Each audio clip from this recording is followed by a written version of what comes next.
Miss Miranda, I am ready for you, and I know you are sitting there, and I welcome you to the show. How are you this morning? I'm doing great. How are you? Good. Welcome. It's so nice to meet you, beautiful lady with young voices. You have so much going for you right now. And are you in the great state of Wisconsin? I am. I live in Delafield here in Waukesha. Oh, wonderful. Well, welcome to the show. Miranda, I was watching some of your interviews and I saw your interview on CNN in the Oh, bullpen. the Young Turks, yes. And I sat there and I said, "Oh, I can't wait to talk to her." I I was so proud of you and Oh, how thank you stood you. up to him, but I'll tell you what, I would have come back at him. He was so condescending to you.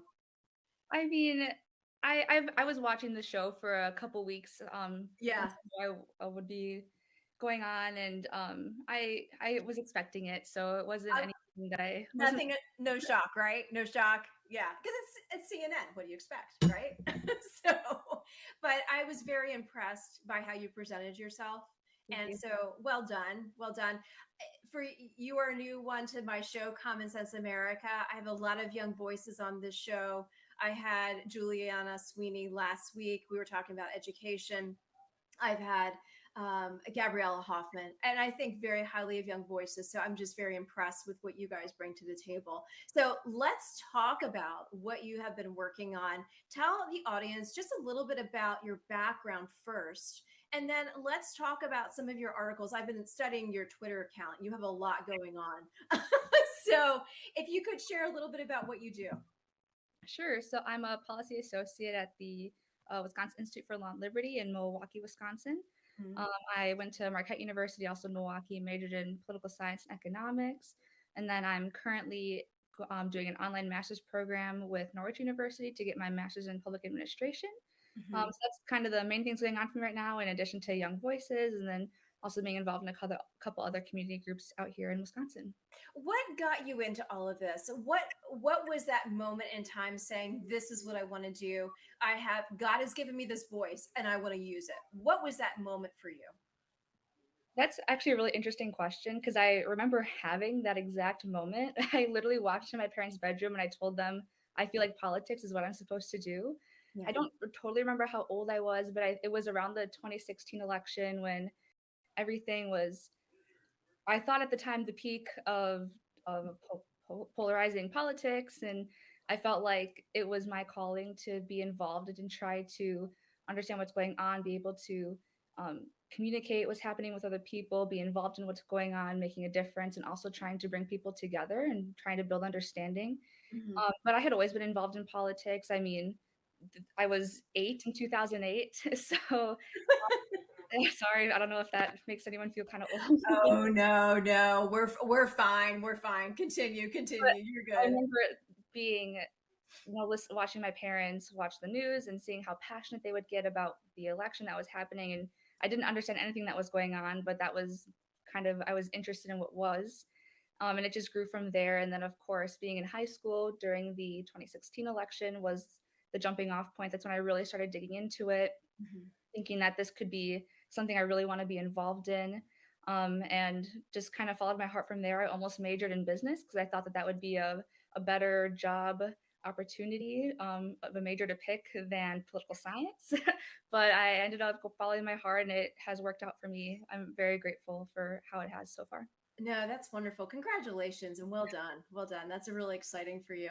So let's talk about your Daily Caller article. And then I want to talk about your column in Cap Times about the image of Dolly Parton and Miley Cyrus and the politics being pushed on in the classroom. Actually, let's talk about that first Okay. because I have been focusing a lot on education here at Common Sense America. And that's very important to me on so many different levels. So talk to me about that article. What's happening and what did you see being experienced, the political push Mhm. in the classroom? So what happened was there was a first grade teacher who wanted to include the song Rainbow Land by Miley Cyrus Okay. for a first grade classroom concert. The lyrics themselves really aren't anything controversial. When I read them, I didn't think it was anything serious, but there is a controversial topics policy at the Waukesha School District where this happened, where the school principal and one of the district administrators decided that maybe it was a little bit too inappropriate for a first grade. They weren't sure how parents would react or anything like that. So they just thought it'd be best they replaced it with the Rainbow Connection, and that was it. Okay. Except for the teacher going on Twitter immediately and saying that this was a part of a pattern of attacks on LGBTQ plus students in the district. So, and when you read this lyrics, again, like I said, I didn't think they were controversial, other than the fact that it talks about a rainbow land. I'm not sure what it would have to do with gay rights or anything along those lines. But that's how they spun it. And there has since been a movement with parents, and the ACLU has since gotten involved. Miley Cyrus herself made a huge donation to LGBTQ plus groups to help support students and who are facing discrimination. And Really? I mean, it really got that spun out of control. it did, and it has died down a little bit since. But the ACLU did send a letter to the school district threatening to basically looking for any evidence that this is true, that there has been discrimination against LGBT students. And I haven't heard anything since that letter was filed. So I mean, it takes time for things like that to work itself out. So maybe that'll come back up in the news cycle once that has been discovered, if anything has. So that's kind of, but they're trying to look for this evidence because they want to get rid of this controversial issues policy. And what this policy does, it prevents teachers from wearing certain t-shirts or any type of clothing or lanyards or things like that with controversial images or anything that could be considered political or anything like that. And then they are allowed to talk about controversial topics. There's just a process they have to go through. It has to be relevant to the class material.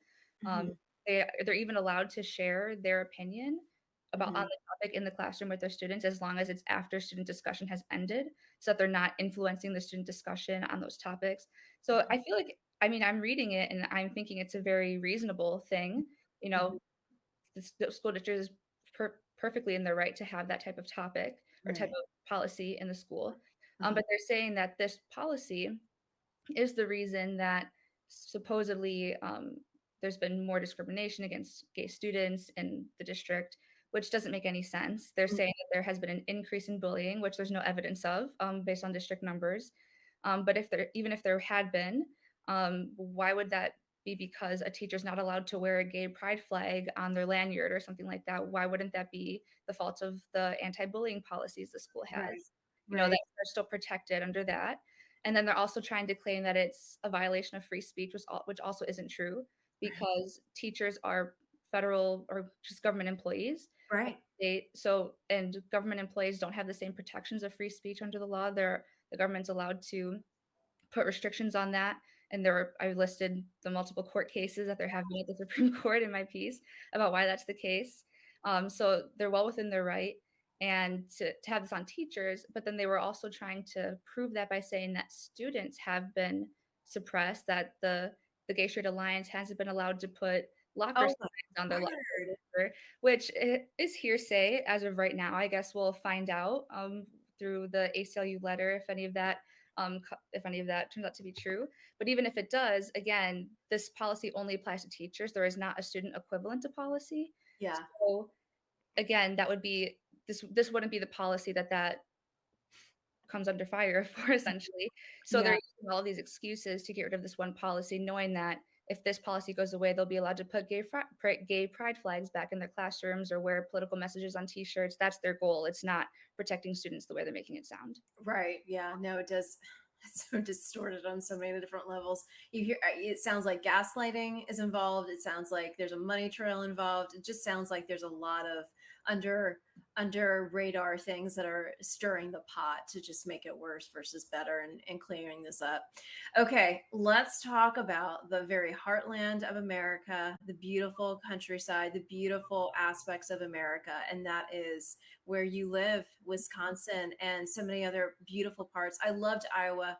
I loved Indiana. I loved that whole Minnesota, traveling out South Dakota when I was out there on the campaign trail years ago. And so talk to me about this article that you posted in the Daily Caller, the title, and I mentioned earlier, this Heartland state is slipping away from the GOP. What does that mean? What's going on? So we just had a Supreme Court election race where the Liberal candidate Janet Protasiewicz won over the Conservative candidate Dan Kelly. That was an expected outcome for a lot of reasons, and one of them being that Janet Protasiewicz had advertisements on TV and was doing voter contact before she even won the primary. It was pretty clear that she would be the front runner for the among the two Liberal candidates who were running, Mm-hmm. and she made the whole race about abortion right away, a very motivating issue for voters right now because of the recent decision Yep. last year. Yep. So we kind of figured that would be a very motivating issue for voters, and the whole race was a referendum on abortion in our state. We do have a 1849 abortion ban on our books that went into effect after Roe v. Wade was overturned, and that is a very contentious topic going on right now, a very big debate. Of course. So this was a referendum on abortion essentially in our Mm-hmm. state this election. But and a lot of people are blaming the loss of Dan Kelly on that issue. And that's clearly a factor, of course. But the point I'm trying to make in my article is that they shouldn't be so reliant on that explanation. There has been a trend of important GOP voting blocks in our state moving more to the left in their voting trends. Mm-hmm. There, especially in Waukesha County, where I live, this has been one of the most important counties in the state for a long time for the Republican Party because we cancel out the votes from Dane County, which is where our capital is, Madison. So another very liberal area. So it usually becomes the rest of the state versus Milwaukee and Milwaukee County, which makes our elections much more competitive. Yeah. So I was going to say with presidential, how does that all unfold as well? yeah, I'm not totally sure how that works with presidential elections, only because we have only voted red once since Ronald Reagan, which was for Trump in 2016, and every other time we've gone blue. We are a very purple state, that's for sure. Mm-hmm. But at least for statewide elections, we're typically very competitive, but that's been changing. So what we're seeing in these suburban areas like Waukesha, Ozaki, is that a lot of these communities are becoming more purple. So you have multiple communities over the past 10 years shifting over 20 points towards the left. Mm-hmm. So you might, I think it was Brookfield, it was 48 points. Scott Walker won Mm-hmm. first time around. And then by the time our most recent governor election with Tim Michaels, who was the candidate, he only won it by 8, which is a huge difference to make in that's only 2 governor cycles later. Right. So there's obviously something more going on here than just abortion. There's more going on here than just Trump, which is another explanation that people try to. I was going to ask you about that. Yeah. Trump he did lose popularity among white suburban voters between 2016 and 2020. Mm-hmm. So that's possibly an explanation. But again, this has been happening since 2010, so before Trump. So there's more going on here. And I think what that is that the Republican Party has gotten comfortable thinking that they have these voting blocks under wraps. They saw the almost 50-point leads that they had in these areas and thought we don't have to try so hard. We want to work in the rural areas, which has been moving more towards the red since then. The shift has been kind of moving in opposite directions that way. Mm-hmm. So they have been gaining in rural areas, but they've been losing in suburban in that same time frame. So it makes me think that they got comfortable in those areas. And we saw that in this recent Supreme Court race. Dan Kelly only started putting ads on the air 2 weeks before the actual election date, after almost 3 months of Janet Protasiewicz making the entire election about abortion and people reaching out. I mean, I followed the ACLU on Instagram, and even they were posting things on Instagram, their national account, about how to support Janet since January. So there's definitely a motivation that the Democrat Party and liberals have to win elections that the conservatives and the Republican Party just didn't display in this election, and they lost because of that, I think. Well, it sounds like they've become very complacent. Mm-hmm. And, I, not just for your state, for Wisconsin, but I've seen that around the country. And you see it coming from the RNC. And I live here in the great state of North Carolina. I grew up in the great state of Pennsylvania. They've all become very complacent. Mm-hmm. And is it going to take another 2020 to wake the GOP up state by state? What is it going to take? What do you think from your young, very impressionable mind, but very, very discerning in many ways? What do you think it's going to take for the GOP to get out of this rut? I'm not sure. I mean, part of me, I mean, if Trump were the nominee in 2024, I would vote for him, but he would not be my choice. I think that I think he had his time in 2016, and I think since then it has been a bit of a detriment. I think that really turns a lot of people away from the party. And even though that's not the particular explanation for this recent case in Wisconsin, that is definitely nationwide, and I think in a lot of other places a large factor. Mm-hmm. Um, I think that they need to. There's been a bit of debate on if we need to focus more on social issues versus the economy. You know, how do we reach voters better? Right. I think it's a little bit of both. I mean, conservatives have definitely, or not conservatives, liberals have definitely built quite a platform on social issues like abortion. And if we don't get it together as far as what we're going to do with that, I mean, Mm-hmm. that's a huge pain right now.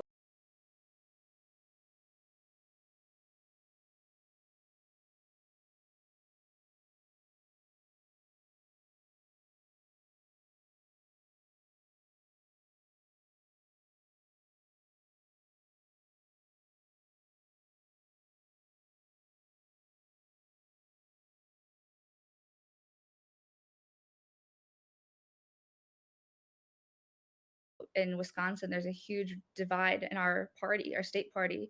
We have the people who are maybe wanting to have a 14, 16, 12-week abortion ban with exceptions for rape or incest, health of the mother. And you have another sect who says we don't want to change the current abortion ban, the 1849 law at all. Mm-hmm. So there's a lot of debate on that, which is why something hasn't been put forward yet in our state to change it. So there's just a lot of things. There's a divide in the party, I think, whether Yes. it's abortion, whether that's Donald Trump and what role he should play. And we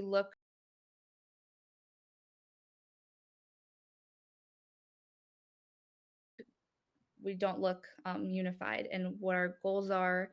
We don't we don't know we don't seem to offer a clear vision of what the future of the Republican Party is and what our vision is for the country. And I think that's really hurting us.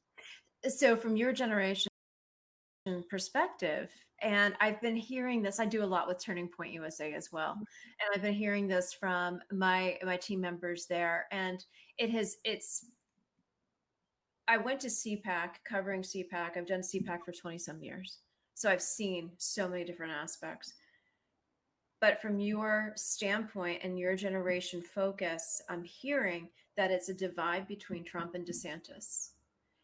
And and so what are your thoughts on that? Now, I served in the Trump administration, full disclosure. So I see a man who was strict on policy, especially economic policy and international affairs. And I see a man who I think needs to finish and then have DeSantis come in, because there's still a lot of work that needs to be done. And plus all of the Biden stuff that needs to be undone on top of that. From your generation standpoint, what are your thoughts? Do you, and you don't have to tell me which way you're leaning, but do you see a divide? Like I've heard Turning Point USA say, they see a divide. It's either Trump all the way or DeSantis all the way, but there's nobody else in the middle. Yeah, I mean, among my peers, it feels like maybe we're more on the DeSantis train, but not necessarily because of Trump's policies. I think that Trump has just a connotation to him that is, I don't know, I think is harmful at this point. I don't appreciate like with the CNN town hall that he did last week, like calling the moderator nasty. I don't think that's a good look, and that's his personality, and we all expect that from him. And that's not a reason that I wouldn't vote for him. Mm-hmm. But I do think that politics, unfortunately, the way people vote is based on who they like, their personality, how they look like. Even I mean, The look is big. It yeah, is. there's a lot of research and understanding that those are huge impacts when you have someone who for whether it's deserved or not, the media has made a villain in our country's politics. And a lot of people, even though I'm not against Trump, but I also don't think that I'm not sure that he would win again if he were the presidential nominee for 2024. And I just know that I want to win elections. I want the research that I do in my work I want there to be legislators who are sympathetic to the things that I'm doing. I want to be able to have the ear of legislators who would pass policies that I think are smart. Mhm. And I'm worried that if we continue down this road of choosing politicians based on loyalty or because they started a job and didn't finish it, which I totally understand. Like I said, I wouldn't not vote for him if he were the nominee. Mhm. But I'm not convinced that we would win.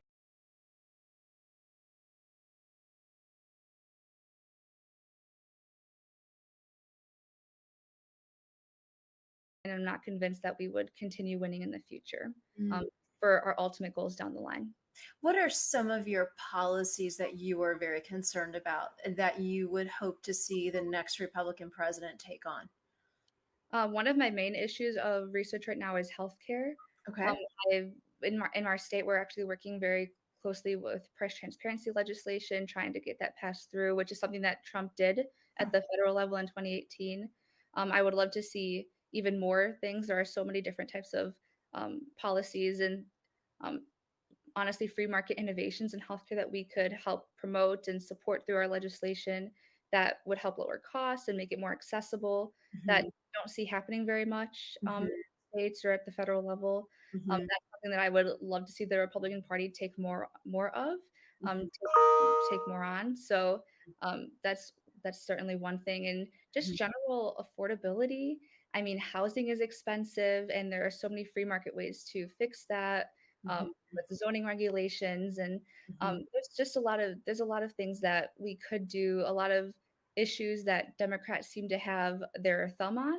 Mhm. Seem to, I don't know, be they're the ones who have marketed themselves as the ones with the solutions, and Mhm. that's not true. Republicans have solutions too, but we don't tend to Mhm. talk about it as much. We're so focused on the economy or taxes, and those are important too. But there's a lot of other things that we can be doing, and I'd like to see Republicans doing more of that. Well, Miranda Spindt, I'm so grateful to have you to the show. And the article, This Heartland State is Slipping Away from the GOP, you brought up and I'm going to leave it on this point. You brought up the point of the just a complacency that Mhm. we are. And I think we are as a nation, not just as a GOP, not as a one party versus the other. And, my monologue and my rant before you came on was we've got to get out of this complacence mindset because we already have our friends and family going to the border, Texas, Nevada, Arizona, etc. And so we have got to wake up as a nation. We can't be sleeping under that rock anymore. And I think the bigger picture to that is the complacency of you need to get off your tuchus and go vote. Mhm. And that is, I think, also something that is slipping away from the mindset of American people. I think they've, in many senses, have given up. But on that note, on a positive note, I'm thankful to your generation and what you are doing. You're speaking up, you're speaking out, you're making a difference. So let us know when you have more articles coming out. I'd love to talk with you on more healthcare policy. We talk a lot about that here, and I want to make sure everybody follows you on Twitter. And is there any other locations that we can follow you? Twitter's my main one. If you want to follow me, I also have LinkedIn, I suppose. But my Twitter is just at Miranda_Spindt. Okay, perfect. Well, Miranda Spindt, thank you so much. Have a blessed day. Look forward to seeing you again. Yeah, Thank you. you too. All right, bye bye.